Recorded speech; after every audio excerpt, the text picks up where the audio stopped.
don't know how you approach each new day. I know it's important for me, and I've forgotten it more than I remembered, but each day that dawns or when I'm awakened for the next moment that I have the pleasure to honor and to produce from, I forget to take the time to not just think gratitude, but to say it. Say thank you to whoever you need to say it to your higher power, your God, your Buddha, your Allah, your pet ferret, however you need to communicate that sentiment. Really, who you're communicating that to is not really external to you. Let me say that again. When you express that gratitude, yeah, you can point to the sky or point to the Bible, the Quran, or the pillow. That expression is really to yourself. This might sound a bit of a stretch, but making that statement to yourself is to that higher power, that God, that Allah, that entity, that essence that brought you here. You, from a spiritual perspective, is really who you're talking to. And we're speaking into existence.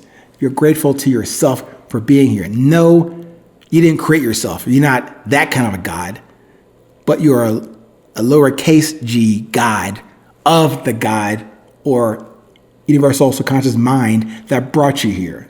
So stating that is only not just a routine or a prayer or a mantra.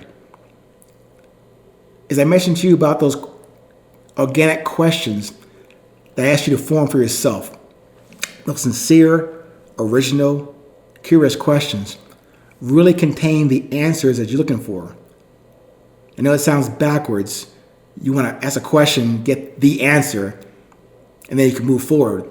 I'm saying those kind of questions that you take the time to develop and express already contain the answers you are seeking. No, you won't get a B response or reaction from your question. It's a matter now of forming sincerely those kind of questions and voicing them, writing them down, recording them, or saying them out loud to yourself. But really you're talking to that inner power that brought you here, that is on board with you, not out there, it's within you. I know I'm asking you to take a leap of faith with me on even the idea. Because I know we've been taught to, we supplicate, bow down, raise your eyes to the clouds or whatever, and look into the atmosphere, the ether, and say these kind of things, or plead for deliverance or satisfaction or money or women or men or whatever you're looking for out there. All that out there is just a reflection, a representation of what's already inside of you. And I'm asking you to take it a lot here in these episodes, but if nothing else, if any one part of these 500 seconds at least tickles you a bit to a part of you that has never been activated, that's what I'm trying to get to. Not to entertain you, and really not to educate you either. That whole educating thing must come from within you. If you go back to other episodes, that term educate really is a derivative from the Latin word educare.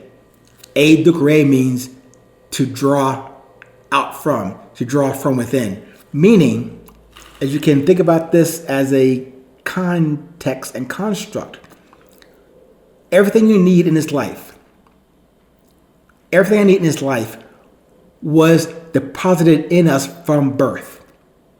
Certainly, as a little 7-pound baby coming out of your mom, you don't have the ability to go write the next scripture or the next AI code or to build a rocket ship. However, on one side, that's true. Other side, you have all the possibilities to do what was installed in you. Now, did we, quote unquote, know that coming out of the womb?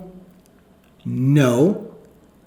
But I propose to you that is our destination. No, bad word. That is our direction to uncover, discover, recover that installment package that was already within us, but we got distracted by growth, family, world, environment, conditions, financial, religions, whatever, distracted us from what our intent was here. It would have been nice for us to come with either in braille or audio at birth for the instructions to be recited to us from our maker, from our creator, from universal subconscious mind. It would be nice to have that installment. But if you can accept this, maybe we all have been subjected to this matrix of information being piped and mainlined into us since birth, either directly, overtly, or covertly. We've all been subject to it. How we developed the strength to withdraw from that, disconnect from that, and reconnect to our internal. I know it's asking a lot. I have no handbook or guideline to do that. And my approach in getting there, am I on that path? Perhaps. I hope that I am, and I hope you can discern that from how I'm presenting these episodes to you. You might think, nothing there for me. Let's turn this off. I respect that. As I said before, mainly this is to remind me of me and share whatever I have learned of me that may apply to you. It may not apply to you at all. Totally possible. My intention is to relay to you as clearly, as confidently, and without doubt, my sincerity to you that this is a connection I believe we all have. Not the way I'm doing it with you, just the way it's come to me to share with you. And I hope at some part it engenders you to share what you had developed under this rubric called resilience to those on your journey.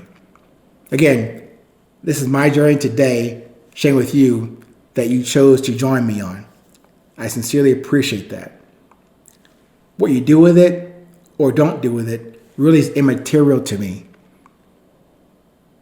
But I hope one thing I did not do was distract you or further distance us from ourselves or from each other. Thank you once again. Stay present, stay current. No matter where you are in this world, please remember, it is always a 20.